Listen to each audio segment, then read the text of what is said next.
Ok, pessoal, nós vamos fazer agora a apresentação do quarto grande grupo de métodos de posicionamento presente no Manual Técnico de Posicionamento do INCRA, que são os métodos de sensoriamento remoto.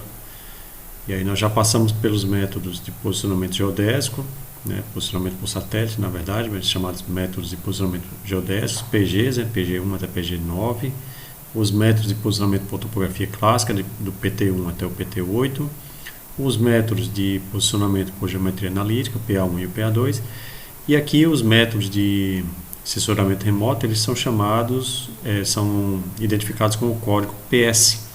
Então são os PS1, PS2, PS3 e PS4. São apenas 4 métodos admitidos aí no manual, que são os métodos aerofotogramétrico, PS1, o método por radar aerotransportado, PS2, o método por laser scanner aerotransportado, PS3, e o método por sensores orbitais, que seriam as imagens de satélite, o PS4. Bom, como esses métodos determinam a coordenada dos vértices de limite de forma remota, todos eles também dão origem a vértices virtuais, igualmente aos métodos PA, o PA1 e PA2 são para vértices virtuais, e esses aqui também, todos eles são para vértices virtuais. Então as coordenadas vêm de processamento de fotografias aéreas virtuais, por radar virtuais, por laser scanner virtuais, e a partir de imagens de satélites também são vértices virtuais. O que é que o manual diz a respeito da geração dos documentos, Ele diz que devem ser utilizados dados oficiais ou de empresa privada que tenha responsabilidade técnica para tal. Daí a gente já vai criar aqui uma separação, porque esses métodos aí, eles vão exigir que seja assinada uma anotação de responsabilidade técnica ou um registro de responsabilidade técnica referente à execução dos trabalhos, o que não seria o caso, por exemplo, para os nossos técnicos em agrimensura. Nós temos uma vasta gama aí de atuação, um campo de atuação para levantamentos bastante extensa, mas nós não conseguimos assinar um termo de responsabilidade técnica, um TRT, de levantamento aerofotogramétrico. Mas nós podemos utilizar dados oficiais, dados que venham de órgãos públicos oficiais que tenham contratado esse serviço e que tenham disponibilizado para uso público. Tem uma observação bastante importante, no caso dos métodos PS, que esses métodos eles não se aplicam para posicionamento em vértices M, em marcos, vértices em limites por cerca e vértices referentes à mudança de confrontação. Por que isso? Porque se você, como profissional, implantou um vértice M no campo, não faz sentido que a coordenada desse vértice seja determinada de forma remota através de uma fotografia aérea ou através de um scanner ou de uma imagem de satélite. Se o vértice M for implantado em campo, ele tem que ser determinado em campo, as coordenadas dele têm que sair de ocupação em campo. Aliás, é o que caracteriza o vértice M. Ele foi materializado, mas ele foi também ocupado, diferente do vértice P, que foi só ocupado, e diferente do vértice virtual, que é o caso aqui, que não foi nem ocupado. Então vamos ter em mente essa ideia geral. Os métodos de posicionamento por satélite, os 4, eles não se aplicam para a determinação de vértices M, vértices em limites por cercas, e vértices referente à mudança de confrontação. Isso era assim no manual até 2018, tá? Porque em 2018 essa determinação do manual de posicionamento foi parcialmente alterada para o caso da aerofotogrametria. Por que isso? Por conta da dinâmica de mercado que mudou com a abertura para utilização de RPAs, tá? De aeronaves remotamente pilotadas, os conhecidos drones. Então, com a entrada muito forte dos drones no mercado e com a popularização deles e com a utilização cada vez mais frequente, o INCRA em 2018 se viu obrigado a publicar uma nota técnica abrindo a possibilidade para que os serviços de aerofotogrametria pudessem ser feitos também por aeronaves pilotadas remotamente. O próprio INCRA passou a fazer isso também, tá?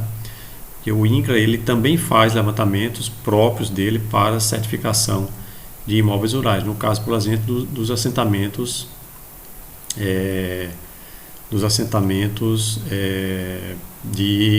destinados à reforma agrária. Então o INCRA ele mesmo executa os levantamentos, ele tem corpo técnico para isso, né?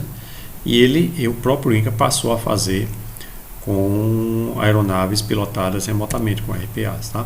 Então vamos ver o que diz a nota técnica, a norma de execução do INCRA de 2 de fevereiro, a norma 02 de 19 de fevereiro de 2018.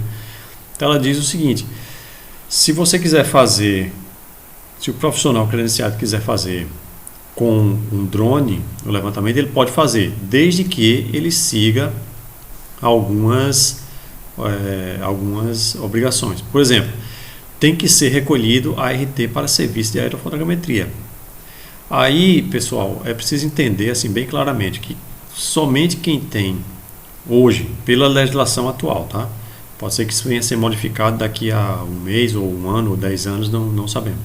Mas atualmente, para serviços de aerofotogrametria, apenas os engenheiros cartógrafos e engenheiros agrimensores possuem atribuição. E pela legislação atual, eles nem conseguem fazer isso sem estarem vinculados a uma empresa, a uma pessoa jurídica, tá? Então, serviço de aerofotogrametria no Brasil é feito apenas por empresa. Essas empresas têm que estar cadastradas no Ministério da Defesa como geradoras de mapeamento aéreo e tem que ter um profissional técnico registrado na empresa para recolhimento de ART para cada serviço de aerofotogrametria executado. Então, só por essa primeira exigência aí, nós, os técnicos em agrimensura, já estaríamos fora de possibilidade de execução. Mas só para a gente entender melhor, eu vou abrir o restante do slide aqui para vocês verem que tem outras exigências além apenas da ART. Você só pode utilizar fotogrametria para feições fotoidentificáveis, óbvio, né? Tem que ser aquilo que possa ser identificado nas fotografias aéreas. A resolução do produto aerofotogramétrico tem que ser compatível com o tamanho do objeto que você quer identificar. Então aqui o INCRA abriu a possibilidade para que a aerofotogrametria seja utilizada em limites do tipo cerca, tá?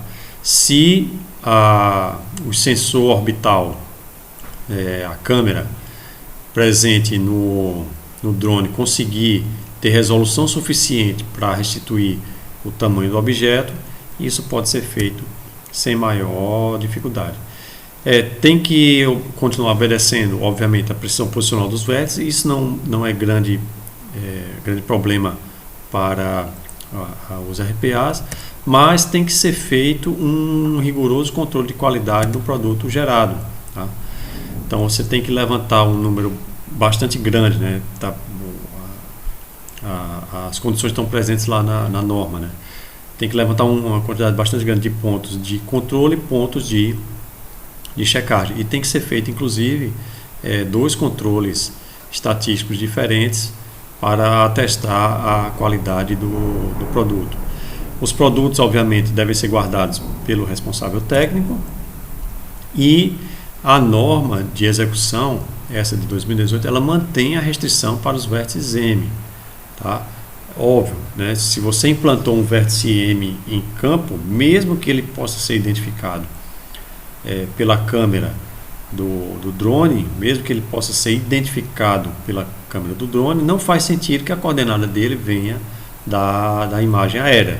Se o vértice M for implantado em campo, ele tem que ser ocupado em campo e a coordenada tem que vir do método de ocupação. Mas permite para as cercas e também para as mudanças de confrontação. A norma de execução também, ela não retira a exigência da identificação em loco, tá? As coordenadas podem vir dos sensores remotos, mas o reconhecimento dos limites tem que ser feito em loco, tá? E no final desse capítulo do posicionamento por sensores remotos, o manual diz que podem ser utilizadas bases cartográficas que somente as que tenham sido originalmente geradas já nos formatos raster ou vetorial. Ou seja, a norma ela veda a utilização das bases cartográficas em papel, né, em meio analógico. Você não é permitido que as coordenadas venham de mapas impressos, tá? Nem que esses mapas impressos tenham sido digitalizados. Apenas bases cartográficas cujo formato original de geração delas já seja digital, ou raster ou vetorial. Então aqui no estado de Santa Catarina, por exemplo, a gente encontra com bastante facilidade à disposição, né, porque são dados públicos, a base cartográfica do estado em formato tanto raster quanto vetorial, a base da SDS, né, da Secretaria de Desenvolvimento Social, que abrange o estado inteiro, que pode ser utilizada sem maiores dificuldades. Então, a única exigência é essa, que a base cartográfica não seja analógica ou que ela não tenha sido digitalizada, ela tem que ser gerada já no formato digital. E também não é permitida a utilização de base cartográfica para o posicionamento de vértices do tipo M. Então, é a mesma exigência dos métodos de posicionamento por sensoramento remoto. Se nós precisarmos utilizar uma base cartográfica, por exemplo, de um órgão oficial, como aqui o governo do estado, nós vamos precisar indicar na planilha de dados cartográficos a origem desses dados, tá? Então não há um código para base cartográfica, não tem um PS5 lá de base cartográfica, não. Tem que encaixar num daqueles outros quatro. PS1, tá, para aerofotogrametria, PS2 para radar, PS3 para laser scan e PS4 para imagem de satélite. Então, se a base cartográfica, como é o nosso caso aqui em Santa Catarina, veio do levantamento aerofotogramétrico, nós vamos indicar PS1. Tá? Se vier de imagem de satélite, nós vamos indicar PS4 e assim por diante. Bom, essas eram as recomendações gerais sobre os métodos, né, de posicionamento por satélite. Eu vou encerrar esse vídeo aqui e aí eu volto com o último vídeo para fazer uma finalização do manual técnico de posicionamento.